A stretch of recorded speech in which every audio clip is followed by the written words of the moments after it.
My parents told my husband, divorce her. She's broken. She can't give you a child. My sister laughed, you're over 30. Just give up. Leave it to me. My husband said, I'm sorry. You're just not enough. 3 years later, I ran into them by chance. The moment they saw me, they were speechless. The winter twilight came early in Pittsburgh as snow began to accumulate on the cobblestone streets of the upscale residential area along the Allegheny River.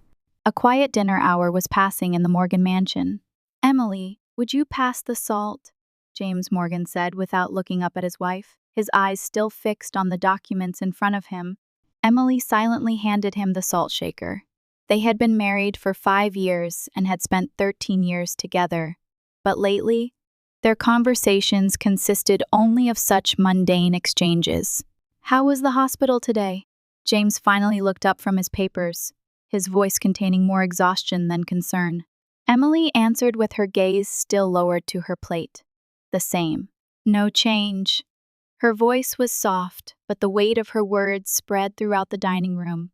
It had been 3 years since they began fertility treatments, countless tests, injections, medications, and repeated disappointments. James let out a slight sigh and returned to his documents.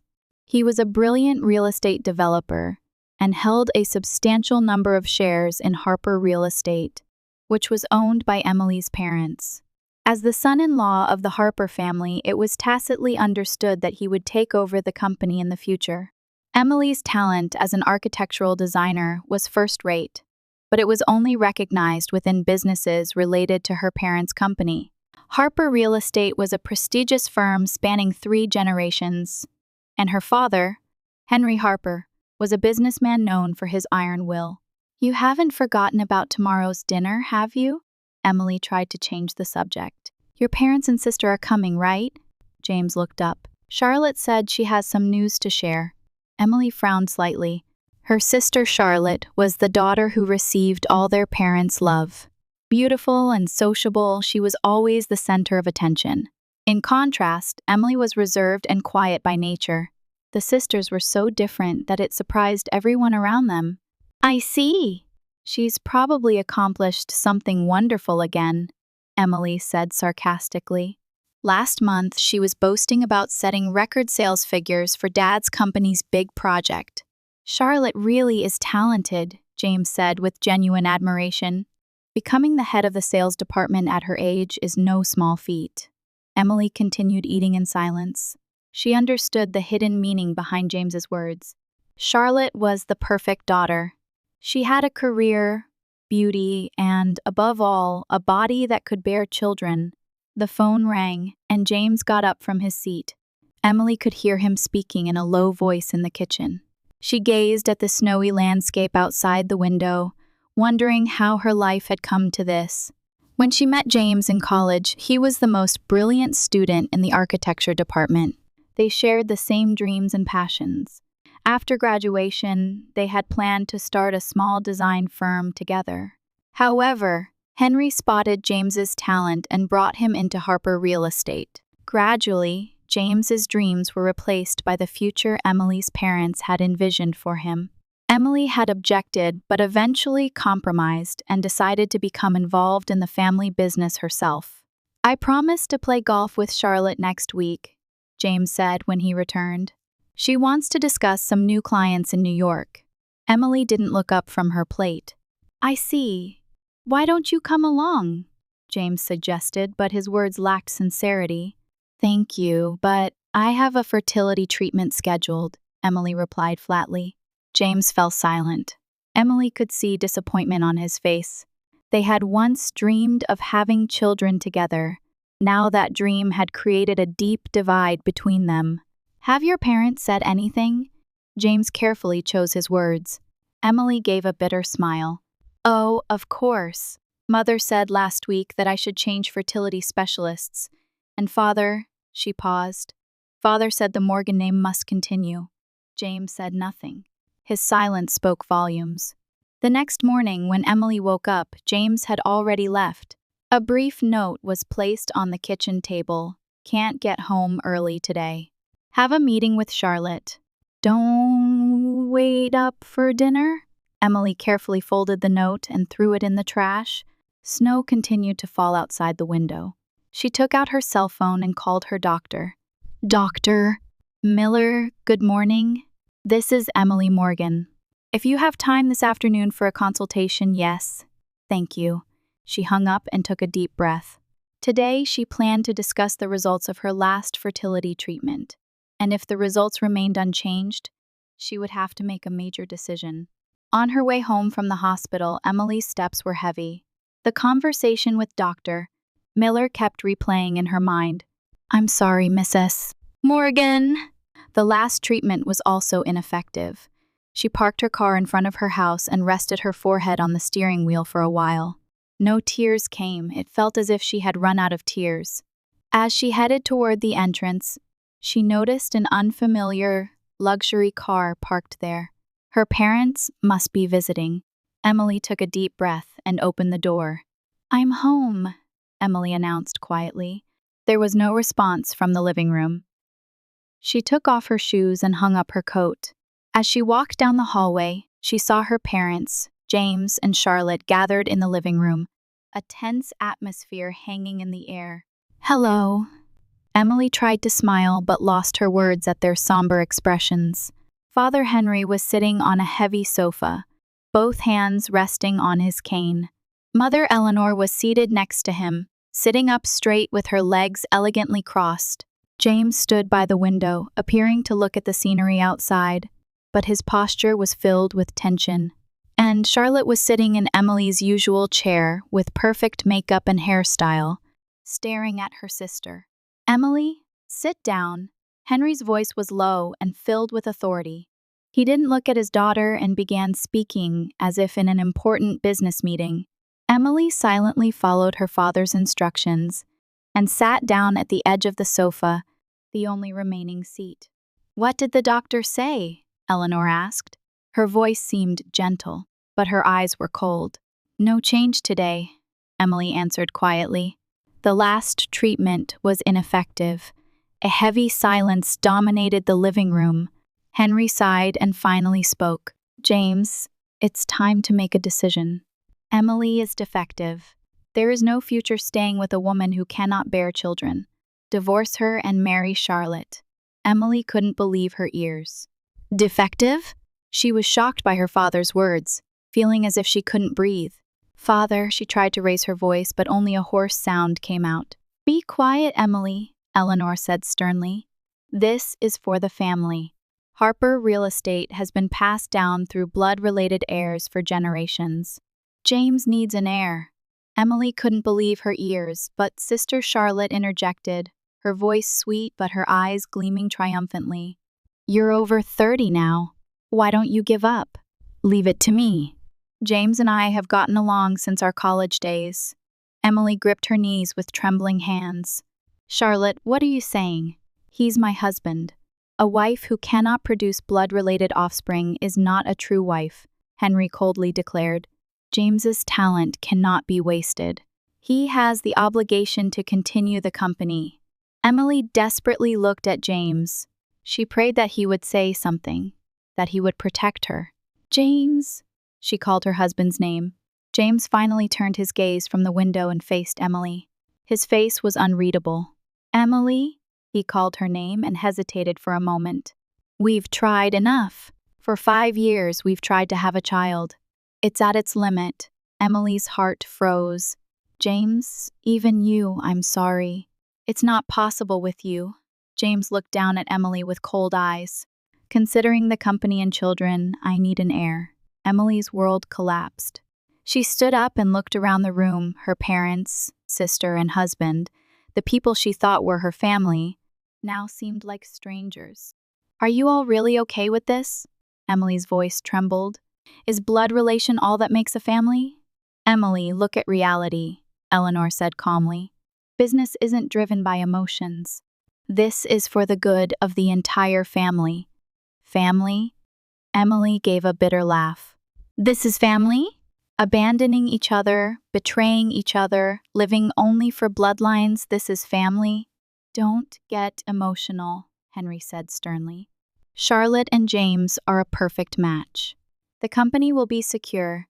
Emily silently left the room. She went upstairs, entered the bedroom, and quickly took out a suitcase. While packing the minimum necessary clothing and personal items, her mind was in chaos. When she finished packing, the door opened and James was standing there. His face showed signs of guilt, but determination was also visible.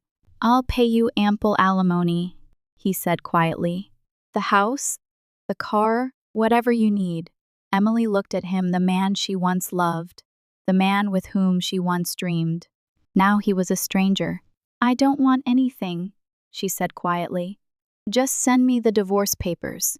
Emily picked up her suitcase and passed by James. When she went downstairs, her parents and Charlotte were still sitting in the living room. They looked at her, but no one said anything. Emily headed for the entrance and left the house without looking back. The snow had begun to fall heavily. She loaded her suitcase into the car and started the engine, taking one last look at the house reflected in the rearview mirror. Emily made up her mind, leave Pittsburgh and start a new life. The West Coast, Seattle. She had never been there, but now it seemed like a symbol of a new beginning. Emily drove off into the snow. Tears fell from her eyes, but they were not tears of sadness. They were tears of liberation. The rain in Seattle was gentle. It didn't have the coldness of Pittsburgh snow, but a warmth that washed and cleansed the earth. Emily was gazing at the rain-soaked city from the window of her small apartment. 3 months had passed since she moved. The room had only minimal furniture, but the walls were decorated with architectural sketches Emily had drawn. She took a deep breath and looked at the clock. It was time to head to her new workplace. Carter Architects was a highly regarded architectural firm in Seattle. Emily had applied for a job she found on the internet and sent in her portfolio. When she visited Seattle for the interview, she was captivated by the city's open atmosphere. "Good morning, Miss Morgan."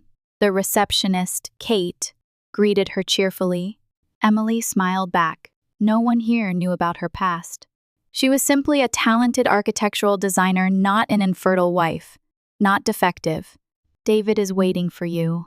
He wants to talk about a new project." Emily nodded and headed to the president's office. David Carter had lost his wife to illness 10 years ago. He was raising his 10-year-old adopted daughter, Lily, alone while running the company. "Emily, thank you for coming." David opened the door and welcomed her. His smile was genuine. "Please sit down." Emily sat down and listened to David's explanation of the new project. It was the design of an elementary school using sustainable materials. "I want you to be the lead designer for this project," David said with a serious expression. "I was impressed by your talent for environmentally conscious design in your portfolio." Emily was surprised. "But I've only been here for 3 months. Talent doesn't have a probationary period," David smiled. "Besides, Lily likes you. Her opinion is important to me." Emily couldn't help but smile. She had met Lily at the company's family day last week. She was an intelligent and curious girl. "Thank you. I'll do my best." That evening, as Emily was about to leave the office, she heard a small voice. "Emily?" She turned around to see Lily standing there with her school backpack. David was right behind her. "I'll tell you what I learned at school today," Lily said excitedly. "And I want to see the buildings you designed too." Emily looked at David. He shrugged with a troubled expression. "Sorry, Lily wants to talk with you.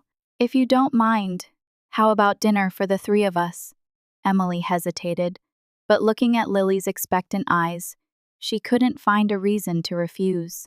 "I'd be delighted." They had dinner at a small Italian restaurant in Seattle.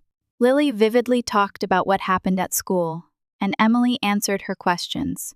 David watched their interaction with warm eyes. "Did you know me before I was born?" Lily suddenly asked. David gently stroked his daughter's hair. "No, Lily. We met when you were 5. Do you remember?" Emily couldn't hide her surprised expression. "I'm adopted," Lily said proudly. "Dad chose me?" David smiled. "More accurately, we chose each other." On the way home, after Lily had fallen asleep, David explained to Emily. After his wife passed away, he suffered from loneliness. Through a friend's introduction, he participated in a foster parent program and met Lily. Her parents had died in a traffic accident. Blood ties don't matter, David said quietly. If there's love, that's family. Emily felt her heart tighten. Her family had only thought about bloodlines and property. From then on, the time Emily spent with David and Lily increased. On weekends, they would go to the park, watch movies, or sometimes cook together. Emily helped Lily with her homework, and David gave opinions on her designs.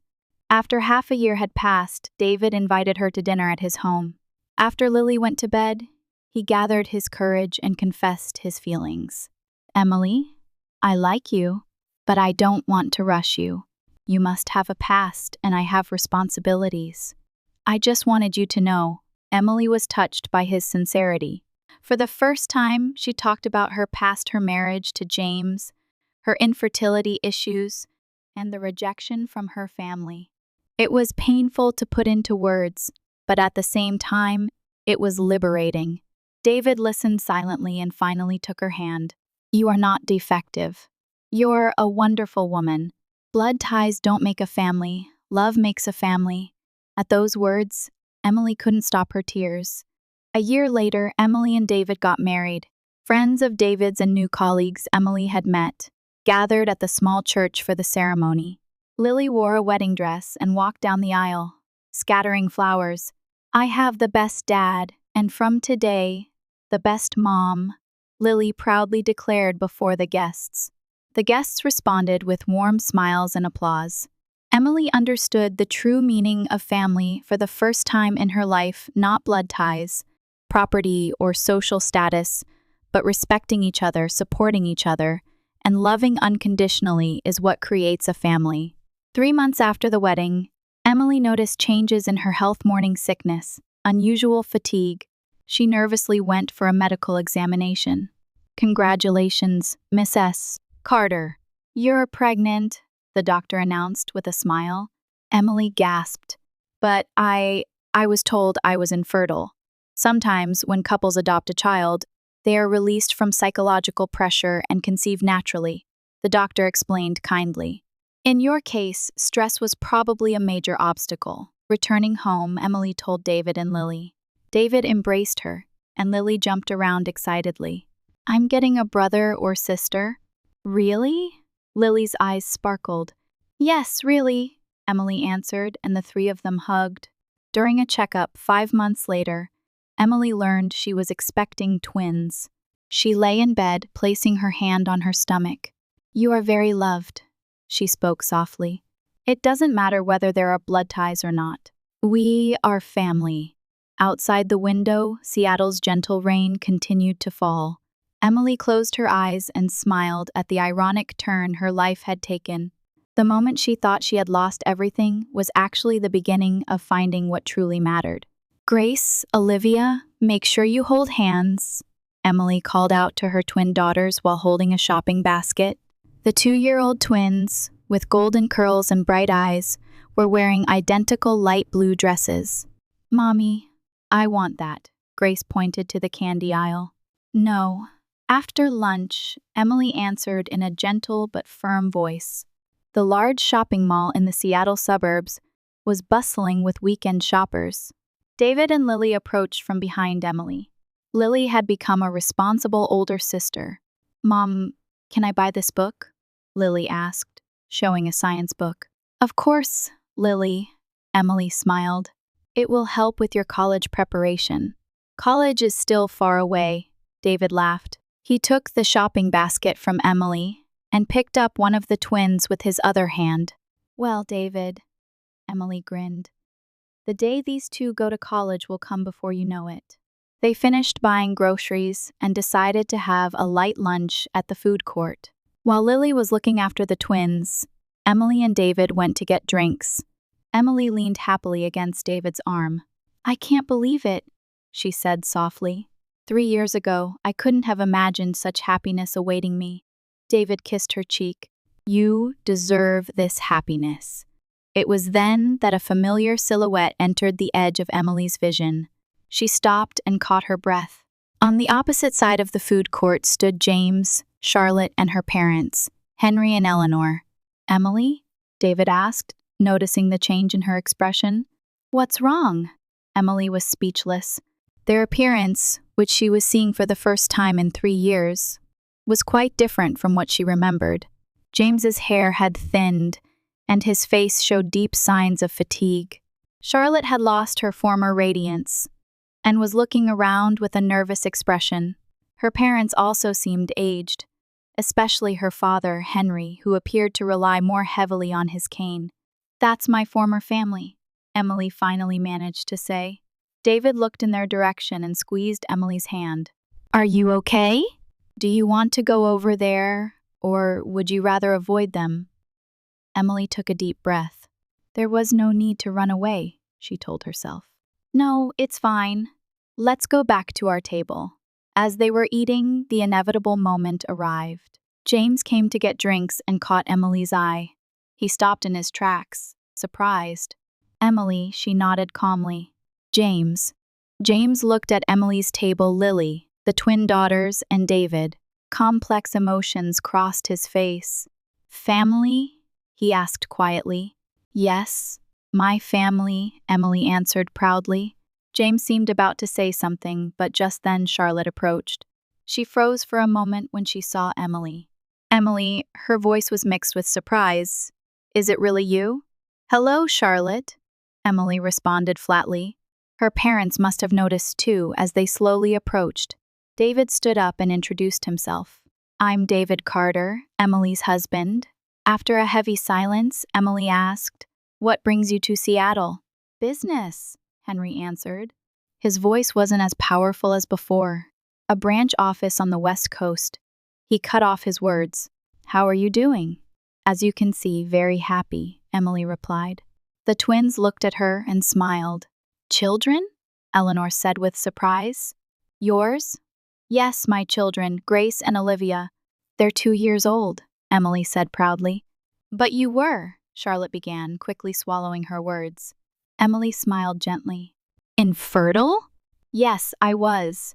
But sometimes medical miracles happen." "Won't you sit down?"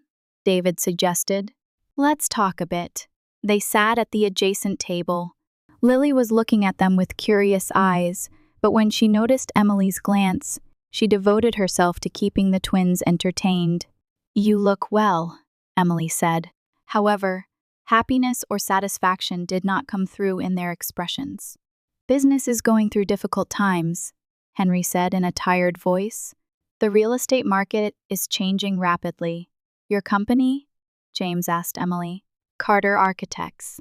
David is the president and I'm the chief designer," she answered. "We've gained a reputation for environmentally friendly architecture. I'm glad your talent is being recognized." Eleanor smiled faintly. After a silence, Charlotte suddenly spoke up. "We can't have children." Emily stared at her in surprise. "Ironic, isn't it?" Charlotte gave a bitter smile. "I, too, have become defective."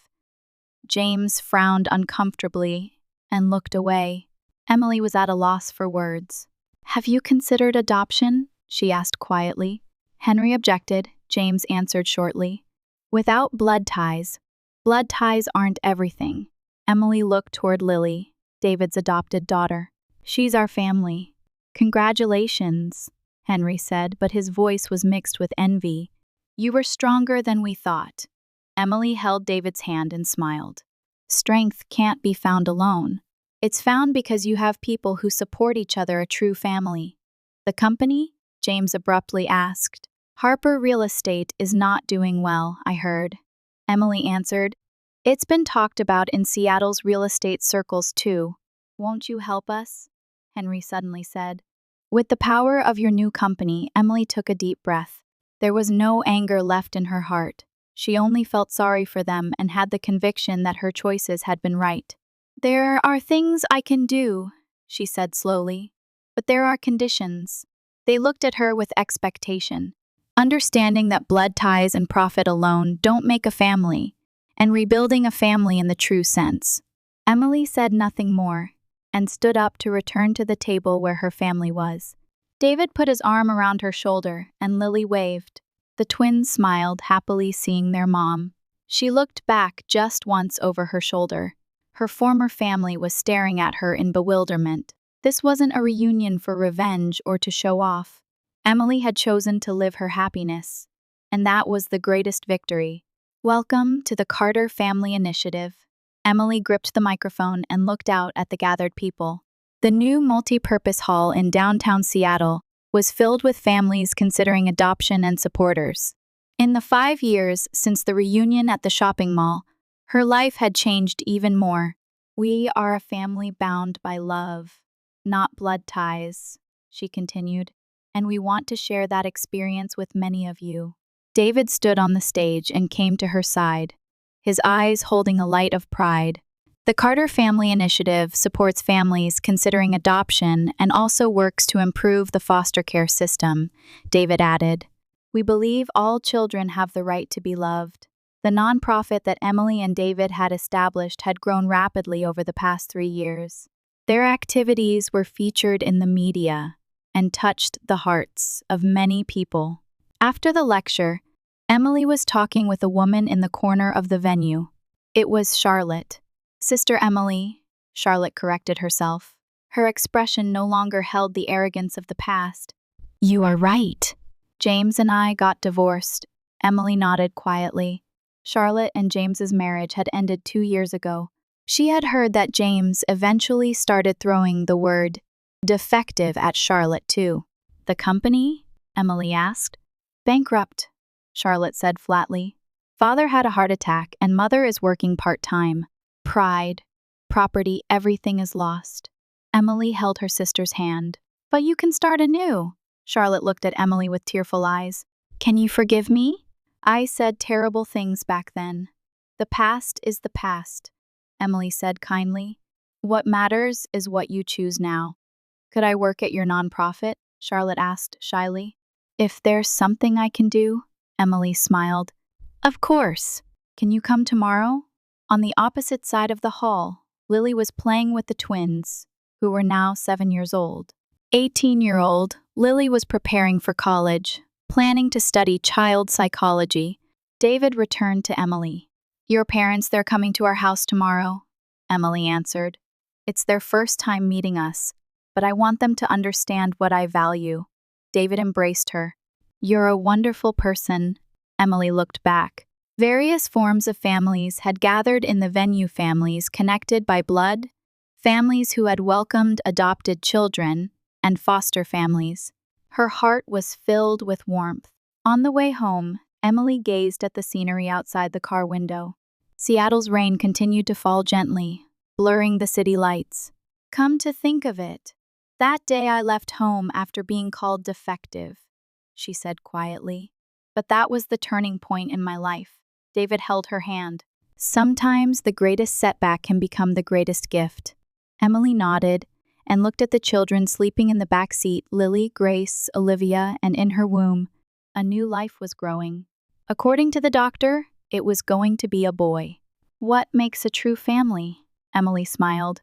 It's not blood ties, but recognizing each other, supporting each other, and loving unconditionally. The car continued through the rain, and they returned to their home where the warm lights of the Carter family were glowing.